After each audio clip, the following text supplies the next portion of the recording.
Self assessment and provisional assessment section 59 and 60 की बात करेंगे। हमारा जो आईडीटी का आता है, सेल्फ असेसमेंट का मतलब क्या होता है, जब भी हमारा कोई असेसी है वो क्या करता है, जब खुद की जो लाइबिलिटी होती है उसको खुद आइडेंटिफाई करता है, असेस करता है और पे करता है, उसको सेल्फ असेसमेंट बोलते हैं। बात आती है प्रोविजनल असेसमेंट की। प्रोविजनल असेसमेंट जब सामने वाला बंदा खुद आइडेंटिफाई नहीं कर पाता कि उसका टैक्स कितना बनता है, उसकी लाइबिलिटी कितनी है, उसके ऊपर कौन सा रेट अप्लीकेबल है, वैल्यू कितनी आनी है, तो उसके लिए वो प्रोविजनल असेसमेंट के लिए जा सकता है। प्रोविजनल असेसमेंट में 90 दिन के अंदर अंदर प्रोविजनल ऑर्डर पास किया जाता है। प्रॉपर ऑफिसर हमारा ऑर्डर पास करता है। अब ऑर्डर इशू होने के बाद में क्या करना पड़ता है, आपको ऑर्डर इशू हो जाता है, उसके बाद में हमारा क्या जाता है, रेट एंड टैक्स हमारा जो है डिफाइन कर दिया जाता है और उसके बेसिस पे हमें प्रोविजनली लाइबिलिटी पे करनी पड़ती है। अब जो प्रोविजनली लाइबिलिटी हम पे करते हैं वो maximum 25% of the bond amount हो सकती है।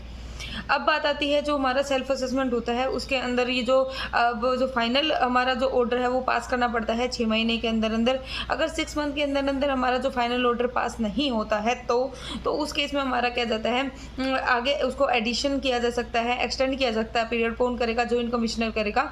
और हमारा जो है जो प्रिंसिपल कमिश्नर हमारा जो होता है उसको 4 साल तक हमारा क्या है, इसको कर सकता है, 4 साल तक एक्सटेंड कर सकता है।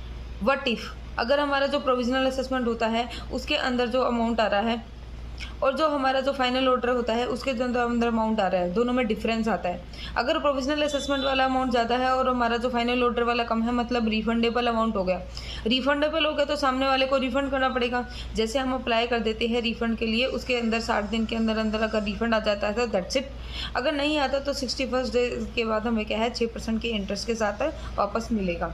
बात आती है जब हमारा प्रोविजनल असेसमेंट कम होता है और फाइनल ऑर्डर ज़्यादा होता है, तब हमें जो डिफरेंशियल अमाउंट होता है उसके ऊपर इंटरेस्ट पे करना पड़ता है और 18% से रेट लेती है गवर्नमेंट देती कम रेट से है लेकिन लेती ज़्यादा रेट से है।